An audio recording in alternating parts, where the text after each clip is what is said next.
Welcome back into another episode of Full Courtney Press, and man, oh man, do we have the great guest to start us off with season 2 of the show.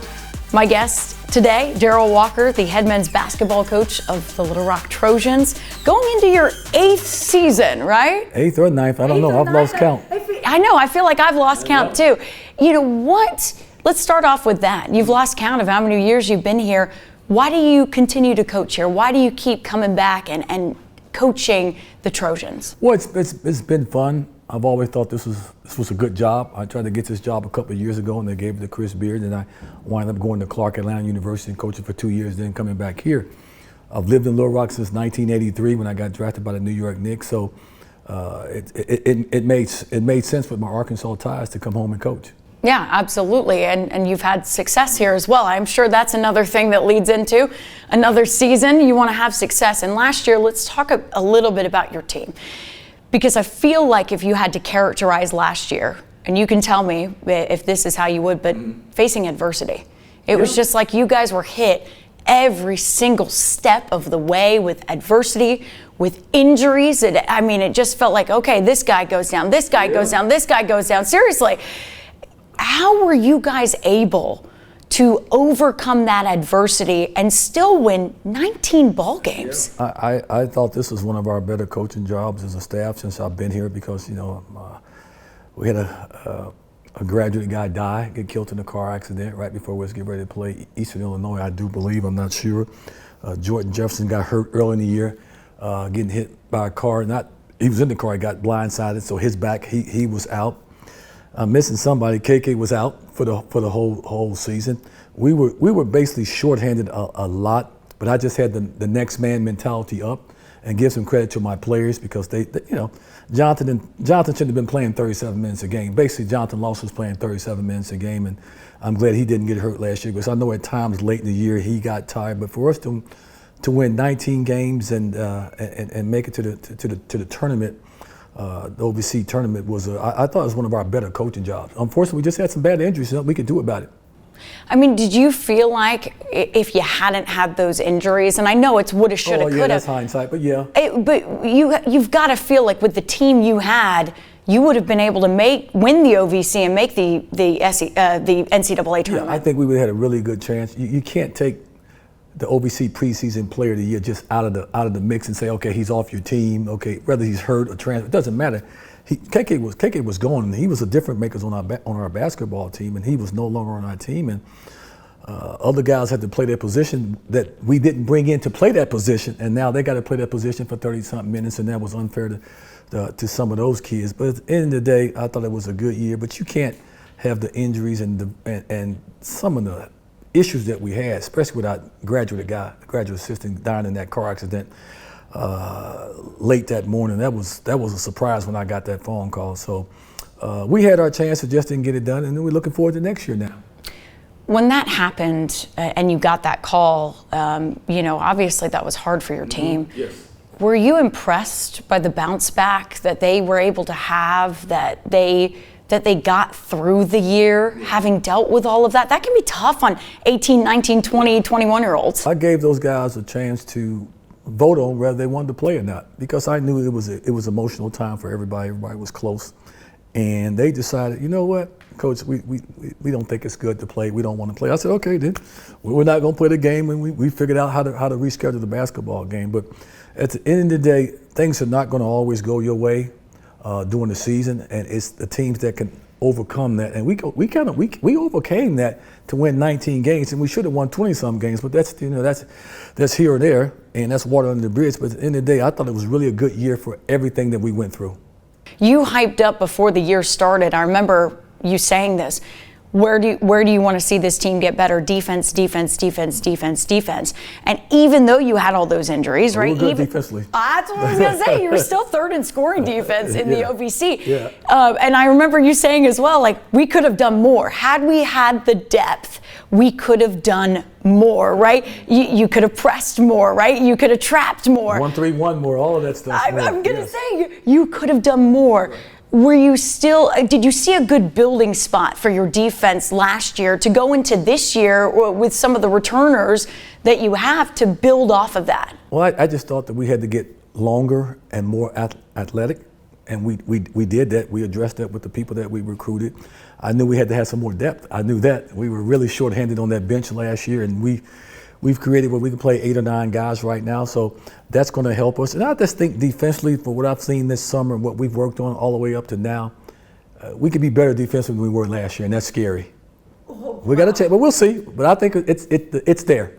It's there. Why do you say that? Because we're longer, we're more athletic, we can cover more ground, and we have some depth. Now I can sub and feel good about subbing and bring a guy in that's basically a good basketball player. So even the guys that we're bringing off the bench, they have length and athleticism, which we didn't have a lot of that last year.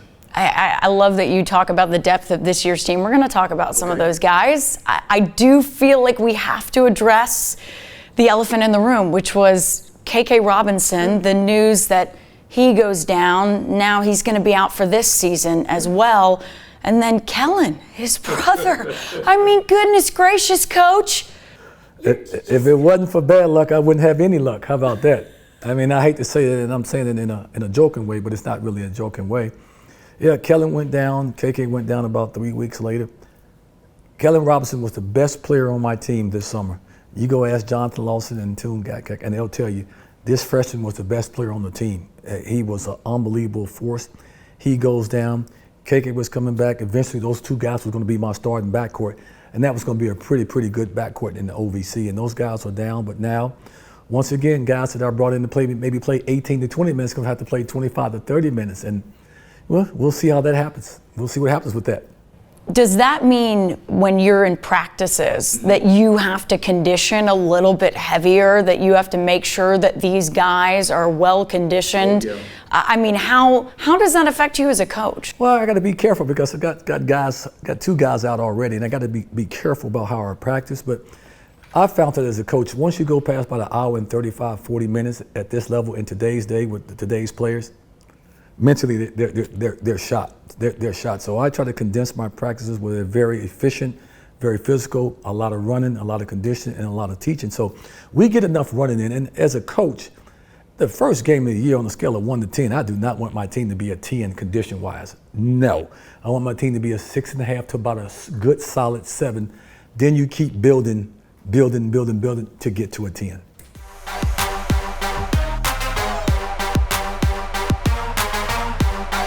Coach, let's talk about some of your returners because, yes, while KK going down is just such a blow to this team, you got to feel a little bit good that you go, okay, I got Jonathan Lawson, I got Toon back, and those are all OVC guys. Yes. So how is it having some returners and feeling good about some of the talent that you have coming back? It helps, and then also got Caleb Jones, who we were going to redshirt last year.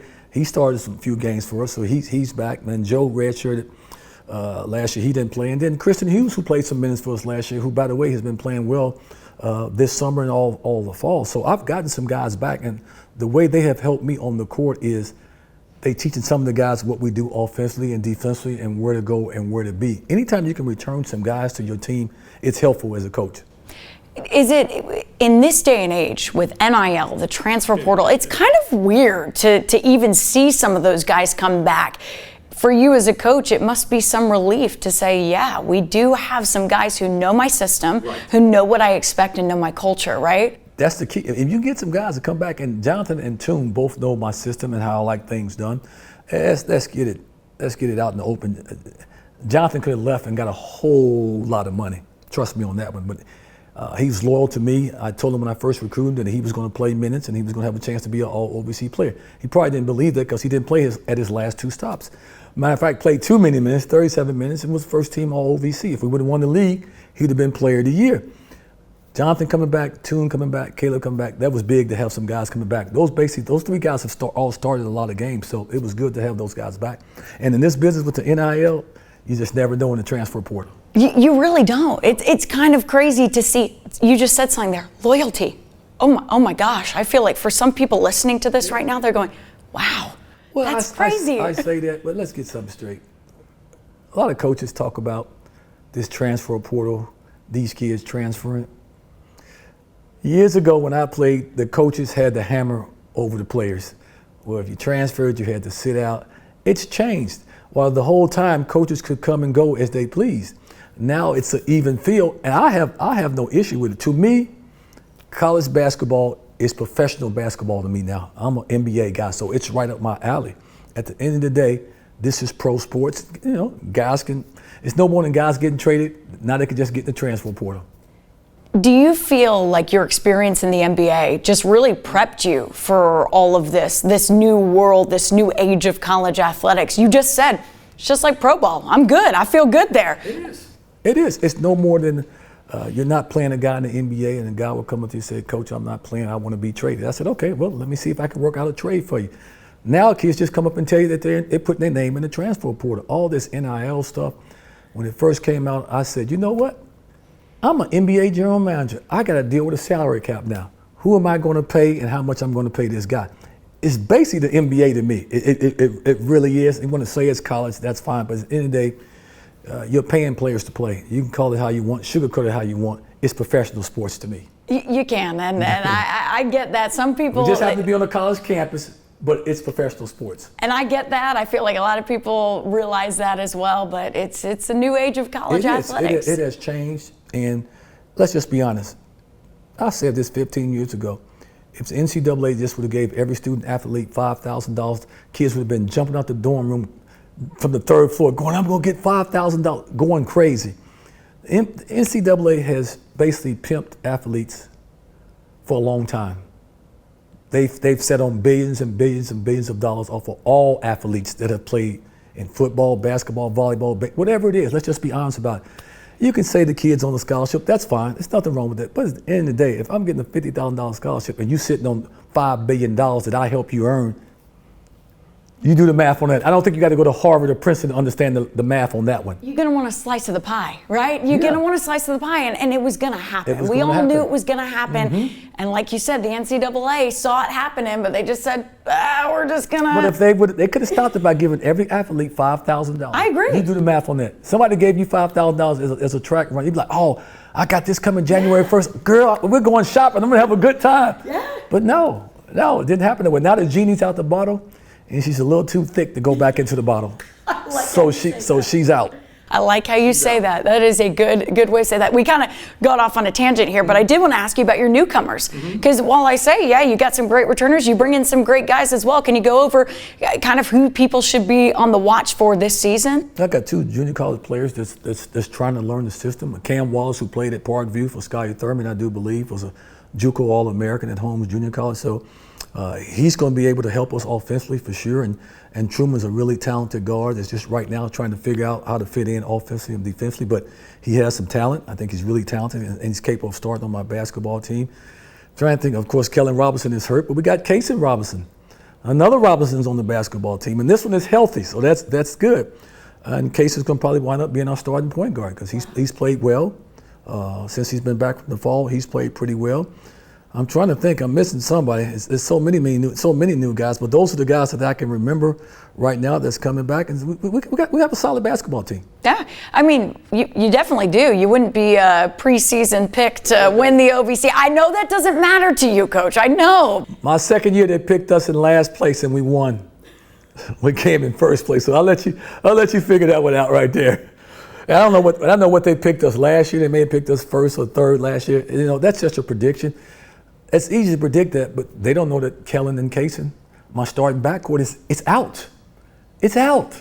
They're out for the year. That's a big blow. It is a big blow. I mean, do you feel like at least with that they're picking you first to win it, do you at least feel like that gives your team maybe some confidence going into the year, or do you think they don't really need it? I just think we don't look at anybody else's roster. We try to focus in on us getting better as a team, our chemistry, our camaraderie as a basketball team. And just let your talent speak for itself out there offensively and defensively. So I don't know what Southern Indiana got or Seymour or SIU Evansville. And I've never looked at anybody's roster. For the coaches to pick us first and the media, then okay, that's fine, but let's see what happens. You still got to play the game. where do you think this team can go? You have all this talent. Obviously, you had some injury blows to players that really were going to be influential this year.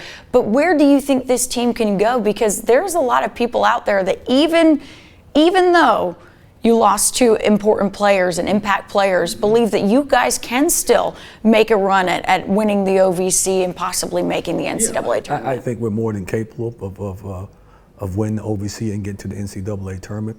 The goal is to get to the NCAA tournament. You know, if that was so easy, everybody would do it every year. It's just hard, and sometimes it comes down to health and who's playing well at the right time. It's a lot of factors that goes into that. Talent-wise, we got some talent on this team, but people don't understand. It's a bunch of new guys besides Toon and Caleb and Jonathan that have to learn the system offensively and defensively, and that takes time. And I'm glad that the NCAA has allowed coaches to work with their guys in the summer, because I think that helps every coach, especially in today's game because of all the turnover. When I was in school, Coach Sutton knew that Joe Klein and Alvin Robinson and Darrell Walker was coming back to the University of Arkansas. That's not the case anymore. You know, people ask me, who do you recruit? I recruit the guys that's on campus, not the guys that's off my campus. So it's a different time that we're in. But talent-wise, we have enough to win the OVC, but that remains to be seen. Yeah, I mean, you've got to play the games. I go back to what you say. You've got to play the games. Yeah. Coach, I am going to ask you before we let you go here. I know you're focused on getting your team ready and everything. You know, with Arkansas, and they're returning quite a bit of talent as well. I know you keep up with Coach Cal and what he's doing over there on the Hill. What do you think about their team this year? I think they're really good. Joe Klein came to my practice last week, and he sat next to me as my team was scrimmaging, and he said, D. Walker, Arkansas is loaded. I think Cal really got a good basketball team up there. And I think Cal knows he has a pretty good basketball team up there, because he wouldn't have went out and made that schedule that he made. And to me, what I think he's doing with that schedule is getting ready for SEC play. He's getting his guys ready for SEC play. So I think they're loaded up there. I mean, they definitely look it. And they're big, they're long, they're big, they're athletic. They got a chance. Yeah, as long as they stay healthy. They still stay healthy. I was going to say that, and make sure that they're playing their best at the right time too. February and March. I'm just saying, because they could start bad. They did last year in the SEC. And they still made the tournament. So no, Cal, I think he's put together a really good basketball team. Do you get to interact with Cal much? Yeah, Cal even as at Kentucky, I've had a relationship with Cal for a long time, and we're both really good friends with John Tyson, who's been his friend for a long time. I've known John and his father, Don, before he died, when I was in school. So when I'm in Fayetteville, I see Cal sometime. I go over to the office and hang out with him sometime. That's awesome. What do you like about him as a coach, and why is he a good fit for the Razorbacks? Well, he's in today's age, when it comes to NIL, raising money, especially all these kids want to play in the NBA. Cal has a track record from here all the way to the Hill of players that he has put into the NBA, and he can sell that to some high-level players. Oh, absolutely. Coach, anything else you'd like to add? And now, go Trojans, and let's get some people to come out and support this team. Yeah, I think you guys should be pretty good still. I'm going to put it right now, okay? See. Look at the camera. We will see. They're pretty good. Come out and see a Trojan basketball game this season. Thank you so much for joining me, Coach. Thanks for having me. Appreciate it. Thank you.